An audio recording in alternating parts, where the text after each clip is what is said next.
네, 미국의 QE3가 발표됐음에도 불구하고 위험자산 선호 현상이 우리의 예상보다는 아주 크게 나타나지는 않고 있습니다. 원자재 시장도 좀 마찬가지가 아닌가라는 생각이 드는데요. 이 관련된 시장의 동향을 통해서 앞으로의 자금 흐름은 어떨지 좀 예상까지 해보겠습니다. 오늘 이 시간 동양증권의 이석진 연구위원 모셨습니다. 안녕하세요. 안녕하십니까. 네. 9월에는 앞서 말씀드린 미국의 QE3를 비롯해서 정말 많은 정책적인 이벤트가 있지 않았습니까? 그렇습니다. 이에 따라서 자산 시장은 전반적으로 어떻게 움직였나요? 예. 9월은 마치 그 글로벌 경제 살리기 캠페인이 열린 게 아닌가 싶을 정도로 유럽과 미국, 중국과 일본에서 차례로 그 금융 완화 정책과 경기 부양책이 쏟아져 나오면서 위험 자산 랠리의 하이라이트 국면을 형성한 한 달이다라고 정리할 수 있겠죠. 위험 자산 시장이 얼마나 한여름에 태양만큼 뜨거웠는지를 보여주는 것은 성적인데요. 차트를 보시면서 말씀드리면 더 이해가 쉬울 것 같습니다. 지금 차트를 보시면은 그 주요 자산별 지난 4개월간의 월간 성적표를 보여주고 있는데요. 네. 6월부터 4개월 연속으로 대부분의 그 위험 자산군이 플러스 성적표를 올리고 있습니다. 이러한 증시 강세의 바탕에는 물론 달러 약세가 힘을 보태고 있죠. 달러 지수는 강세를 보였던 상반기와는 대조적으로 6월부터 4개월 연속 약세를 이어가고 있습니다. 글로벌 증시의 벤치마크와 다름없는 한국 증시 역시 4개월 연속 강세 대열에 가세했고요. 특히 통화 완화 정책이 인상적이라 할 수 있으며 통화 완화 정책의 쇠주인 금값이 힘차게 날아오른 것도 당연한 결과라고 할 수가 있겠습니다. 반면에 또 다른 위험 자산인 그 원자재 시장은 좀 차별적인 움직임이 나타나고 있는데요. 네. 기금속과 산업금속이 강세를 보이는 반면에 농산물과 국제유가 같은 경우는 약세를 보이고 있습니다. 특히 QE가 호재로 여겨져 왔던 그 국제유가는 그 뜨거웠던 8월과는 대조적으로 9월에는 거의 고점 대비 한 10% 가까이 밀리는 그런 지금 현상을 나타나고 있습니다. 유동성 증가의 대표적인 수혜 자산으로 자리매김했던 과거와 비교해보면은 커다란 변화라고 할 수가 있겠죠. 이러한 원자재별 차별적 움직임으로 인해서 원자재 지수는 전체적으로 그 주가 지수를 따라가기 좀 버거운 모습을 보이고 있고요.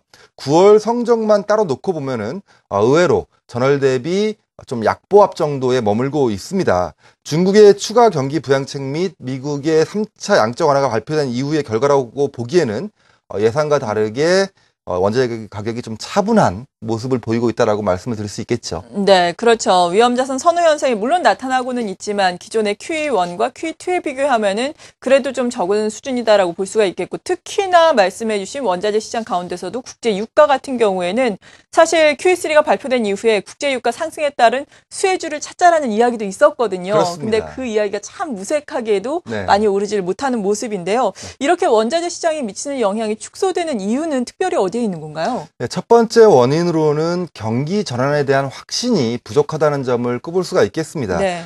이는 그 중국의 경기 부양책 비교에서 더욱 두드러지는데요. 중국은 글로벌 금융위기 이후에 지금까지 두 차례에 걸쳐서 경기 부양책을 발표했었습니다. 첫 번째는 2008년 글로벌 금융위기 직후인 2008년 말에 4조 위안의 경기 부양책이 나왔었는데요. 당시에는 금액도 금액이거니와 2년간, 그 2009년과 2010년에 걸쳐서 2년간 자금을 집행하겠다는 그 발표를 명시했었기 때문에, 그 경기에 가장 동행하는 산업금속의 가격이 2009년과 2010년에 걸쳐서 상당히 급등했던 점을 차트에서도 확인할 수가 있습니다. 네. 이러한 반면에 그 1차 경기 부양책과 달리 이번에 나온 경기 부양책은 1조 위안 규모에 거치고 있고요. 게다가 집행 기간 역시 2017년까지 약 한 5년 정도로 본다고 한다면은 1차 경기 부양책과 비교해 보면은 대략 한 10분의 1 정도의 영향력을 행사할 수밖에 없는 그런 좀 미미한 정도의 경기 부양책이라고 할 수 있겠죠. 두 번째 원인으로는 절대적인 가격 수준 자체가 높다라는 점을 꼽을 수가 있겠는데요. 대표적인 경기 동행 원자재라고 할 수 있는 구리하고 국제유가의 QE1, 2 그리고 이번에 QE3와의 그 가격 비교를 한번 해볼 필요가 있겠습니다. 구리 같은 경우는 그 QE 시작 시기보다는 현재가 무려 한 3배 정도 높고요. QE2 발표 때보다도 30%가량 높은 가격 수준을 유지하고 있습니다. 국제유가 역시 마찬가지죠. WTI 기준 국제유가는 QE1 발표 당시에는 배럴당 $30대에 불과했고요. QE2 발표 당시에도 70달러에 머물고 있었습니다. 그러나 QE3가 발표되었던 9월 초에는 100달러에 육박하고 있었죠. 고점은 99달러까지 갔습니다. WTI 기준은. 네. 금융위기 이후에 기록한 고점과 10%에서 한 20% 차이에 불과한 만큼 현재 경기 수준을 고려하면은 투자자의 기대감이 높지 않은 게 아니냐라는 지적을 할 수가 있겠습니다. 네. 일단은 경기 부양책이 나왔음에도 불구하고 정말 경기가 좋아질 것이라는 확신이 부족하고 그리고 워낙에 절대적인 원자재 가격이 수준이 높아져 있기 때문이다라고 평가를 해주셨는데 그렇습니다. 정말 QE3 앞으로의 효과에 대해서도 이런저런 이야기가 많아요. 네. 효과를 과연 좀 누릴 수 있을까요? 어떻습니까? QE3의 성공 여부는 예. 물론 시간만이 알려주겠죠. 근데 이제 QE3가 성공했는지 아니면은 실패했는지 여부를 무엇을 가지고 판단을 해야 되는가가 또 이제 하나의 문제가 되겠죠. 네. 근데 이제 잘 아시겠지만은 버냉키 의장이 확실히 목표를 명확히 한 만큼 당연히 고용 지표, 즉 실업률이 개선된다면은 QE3는 성공했다라고 말씀드릴 수 있겠죠. 네. 반면에 이제 부작용이라고 할 수 있는 인플레이션이 높아진다고 한다면은 이건 역시 마찬가지로 QE3가 실패했다라고 말씀드릴 수 있는 거죠. 따라서 우리가 두 가지 경제 지표를 가지고 향후에 QE3의 성공 여부를 좀 판단해 볼 필요가 있겠습니다. 하나는 이제 회복 능력의 지표인 그 실업률을 봐야 될 것 같고요. 두 번째 그 실패 지표로는 기대 인플레이션을 봐야 될 것 같습니다. 이 두 가지를 가지고 경제 지표가 어느 쪽으로 방향을 잡을지를 예의주시할 필요가 있는데요.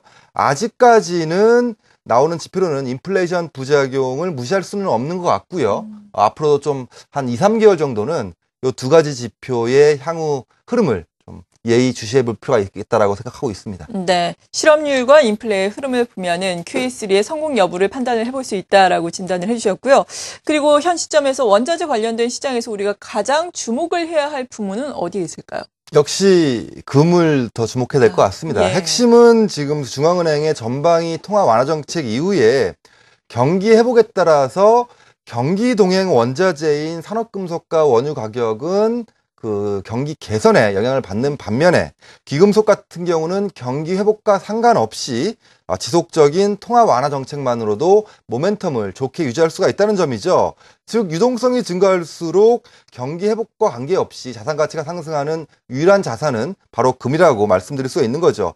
물론 금 가격도 QE1과 QE2 발표 당시와 비교하면 훨씬 더 높은 수준에 있는 것은 사실입니다. 하지만 금은 일반적인 경기 동행 원자재하고 비교하는 것은 적절치 못한데요. 경기 동행 원자재는 단순한 유동성 증가가 바로 해당 원자재 가격에 직접적인 영향을 미치지 못하기 때문이고요. 하지만 금은 다릅니다. 금은 통화가치 측면에서 유동성 증가가 직접적인 가격 상승 요인이 되죠. 연준의 자산 규모가 증가한다는 것은 부채가 그만큼 증가한다는 것을 의미하고요. 중앙은행의 부채 증가는 자국 통화, 즉 달러 가치의 약화를 의미하게 되는 거죠. 이는 연준뿐만 아니라 유럽, 일본 중앙은행도 마찬가지입니다. 유동성 증가 부작용을 최소화해도 변치 않는 사실이 딱 하나 있습니다. 돈을 더 찍어냈다는 점을 잊어서는 안 된다는 점이죠. 네. 바로 이 점에서 금이 이 자산시장의 갑이라는 사실은 변함이 없습니다. 네. 원자재 관련 시장에서 앞으로도 계속해서 금을 주목을 해야 한다라고 말씀해 주셨습니다. 동양증권의 이석진 연구위원과 함께했습니다. 감사합니다. 고맙습니다.